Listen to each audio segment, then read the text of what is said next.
In the vast expanse of the American frontier, where the land stretched endlessly under a sky that bore witness to countless tales, a woman named Eliza stood at the precipice of despair. The sun, a relentless overseer, cast long shadows across the arid plains, and the wind whispered secrets of those who had come before, many of whom had succumbed to the unforgiving nature of the terrain. Eliza's journey had begun in the bustling streets of Boston, where cobblestone paths and the scent of fresh bread once filled her days with comfort.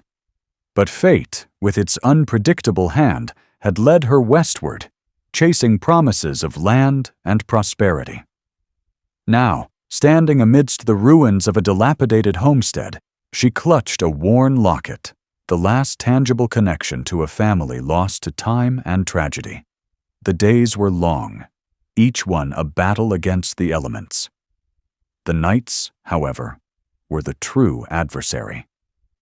Darkness brought with it memories that clung to her like the dust on her boots, whispers of laughter, the warmth of a child's embrace, and the gentle touch of a husband's hand haunted her dreams. Yet, with each dawn, she rose, driven by a resilience that refused to be extinguished. It was during one such morning, as the horizon blushed with the first light, that Eliza encountered a figure on horseback. Clad in a weathered duster, his face obscured by the brim of a hat, the man exuded an air of stoic determination. He introduced himself as Samuel, a drifter with no ties, seeking solace in the solitude of the open land. Their initial interactions were marked by silence, punctuated only by the crackling of campfires and the distant howls of coyotes. Yet in this shared quietude, a bond began to form.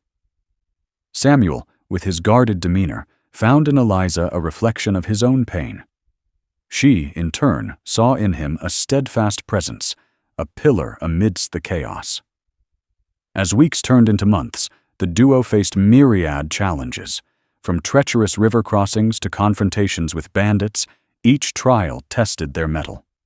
Through it all, their reliance on one another deepened, transforming mutual necessity into unwavering trust.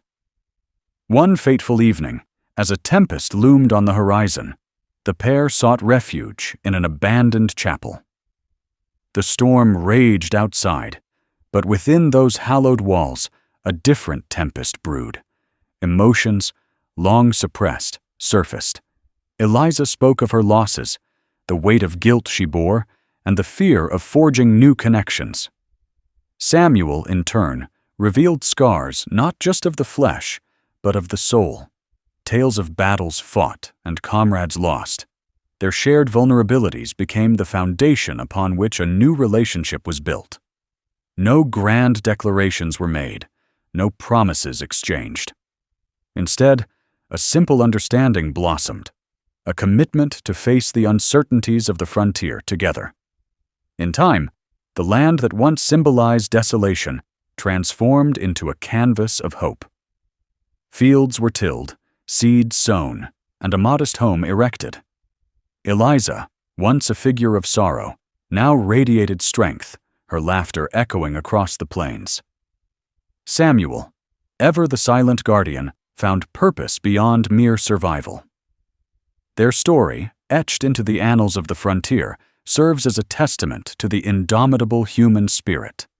In a world rife with adversity, they discovered that resilience, when paired with companionship, could forge a path through even the harshest of landscapes. She lost everything in the fire until a lone rider taught her to begin again. The wind tasted of ash. Eliza stood where her home had once been. A blackened skeleton of timber framed the space where life used to hum. A cradle rocked by the fire's breath. A table set with dreams now splintered and charred. Smoke clung to the air like grief, and in her hands, she clutched the last object spared by the flames. A locket, dented and burned, but still shut tight. Her breath came ragged. Not from exertion, from absence. From the void left behind by the fire that took not only wood and cloth, but voices. Her daughter's soft giggle, her husband's morning hum.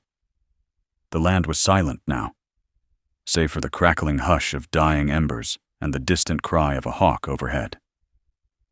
She had not wept yet. Grief was a weight too deep for tears. It was in her bones, in the way her shoulders curled forward, and how her fingers refused to unclench. A day passed. Then another. The food was gone. The well was fouled. Coyotes had come in the night to circle what was left, sniffing at the ruin like undertakers. And then came the rider. She heard him before she saw him. A slow rhythm. Hoof on hard pan, measured and unhurried. Eliza didn't move, not even when the silhouette crested the ridge, hat low, duster flapping like wings. He said nothing at first. Just dismounted, tethered his horse, and surveyed the ruin with a gaze as sharp as it was unreadable. His face was lined, not old, but weathered, the way wood hardens with wind and sun. She didn't ask his name. He didn't offer it. He handed her a canteen. She drank without speaking. And when she handed it back, their eyes met for the first time. Hers hollowed and scorched, his steady, unreadable. That night, they didn't speak. He built a fire. She didn't thank him. He didn't expect her to. The next day, he repaired the fence around what was left of the coop. Chickens had fled, but Eliza noticed the gesture. Then he cleared a patch where the smoke no longer rose and drove stakes into the ground. Not to build a home, just a shelter. Still, he said nothing unnecessary. A week passed. Words came in trickles. She asked where he came from. West. She asked why he stopped. You needed someone. Another silence. In the evenings, the fire returned. Not to her house, but to her limbs. A desire to move, to gather, to rake ash from soil. Her palms blistered, and she bled, but each cut felt like a whisper from the past. You are still here. The man watched, helped when needed, never intruded. He offered tools, a post, an axe. At times his gaze lingered too long, not with hunger, but with memory. She wondered what he'd lost. One night, a storm swept in, sudden and cruel. Wind tore at their lean-to. Rain sluiced through the earth like judgment. They sheltered in what remained of the root cellar, water up to their shins. She shook from cold and something deeper. He removed his coat and placed it over her shoulders. Still, no words. In that silence, warmth bloomed, not from the coat, but from the simple, stubborn act of care. When morning came, they emerged to a world freshly scraped. The ash had settled. The sky was blue for the first time in weeks. Eliza looked at him. He looked back. And though neither smiled, something passed between them. Something like beginning. The following days unfolded like stitches, each one pulling her closer to some forgotten shape of herself. Eliza cleared more land. The man, Samuel he finally offered, helped in quiet ways. He hunted when game was near. She gathered. They cooked without speaking. But sometimes silence spoke louder than comfort ever could. One morning, as she knelt in the blackened garden bed, she unearthed something unexpected. A child's tin soldier, its paint blistered by fire. She stared at it, hand trembling, and for the first time in weeks, tears came. They fell soundless, tracking soot-stained cheeks. She did not hide them. From the porch beam, Samuel watched without moving. His shadow stayed long after she'd turned away. Later that evening, he approached the fire with something in hand. A small wooden carving, rough but shaped. A horse. He set it near her and walked off. She held it for hours. In time, they spoke in full sentences. Nothing grand, simple things. The sky's mood, where the fox tracks went. A broken wagon axle out by the west field. But there was trust in the mundane. Then came the rider. Not Samuel. Another. Young. Loud. Grin too wide. He came down the path at dusk, dust trailing his gelding. Eliza stepped onto the porch as Samuel emerged from the shed, rifle slung low but ready. "Evenin'," the stranger called. "Heard there's a widow out here with land. Thought maybe she needed some company." Eliza said nothing. Samuel didn't blink. His voice came low. "Keep riding." The man laughed too easily. "Didn't mean trouble, just neighborly." Samuel stepped forward. Eliza saw the way his jaw tightened. The rider's hand twitched toward his belt. "Go," Samuel said. He did. Afterward, Eliza sat by the fire, heart still echoing with the danger. Samuel leaned against a post nearby, silent. She broke the hush. "Thank you." He didn't look at her, just nodded once. That night, she dreamed of fire again, but this time she wasn't alone in it. Someone stood with her, hand on her back, holding her upright. In the dream, she did not fall. The season began to turn. Autumn whispered in the trees.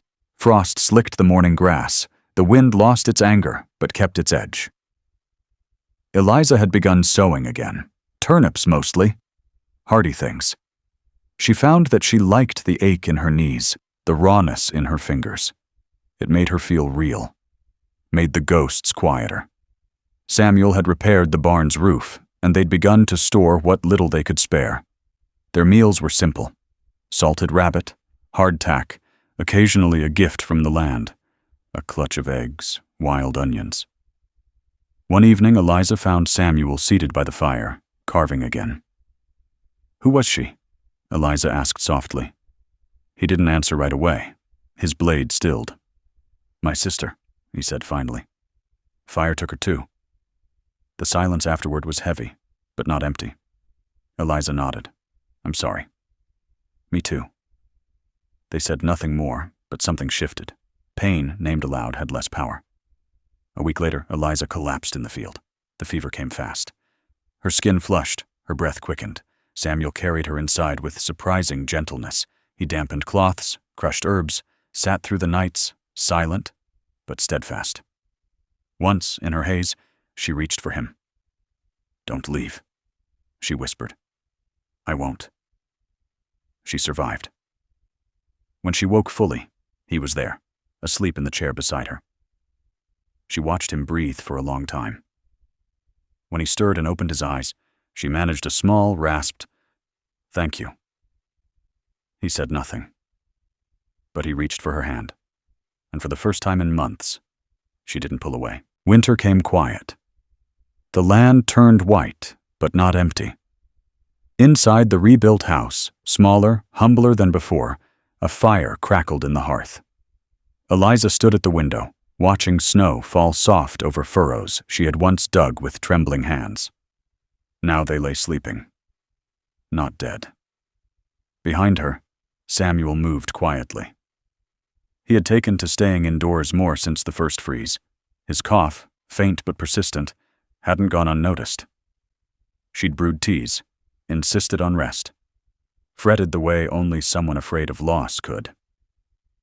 He'd offered to leave once, late one night when the wind howled like an old ghost. "You've lost enough," he'd said. She looked at him long and hard. "Then don't make me lose again." He stayed. Spring returned with the scent of damp earth and shy blossoms. Life stirred beneath every stone, and in Eliza, something bloomed. One morning, she stepped outside to find Samuel standing where the old fence had been. He was watching the horizon. "Thinking of going?" she asked. He shook his head. "Just remembering." She joined him. Side by side, they watched the world stretch wide, not with dread this time, but with possibility. "I used to think everything good was behind me," she said. Samuel nodded, eyes still on the light cresting the hill.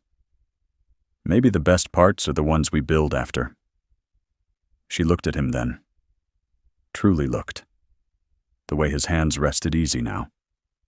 The way the lines in his face had softened. "We'll plant more this year," she said.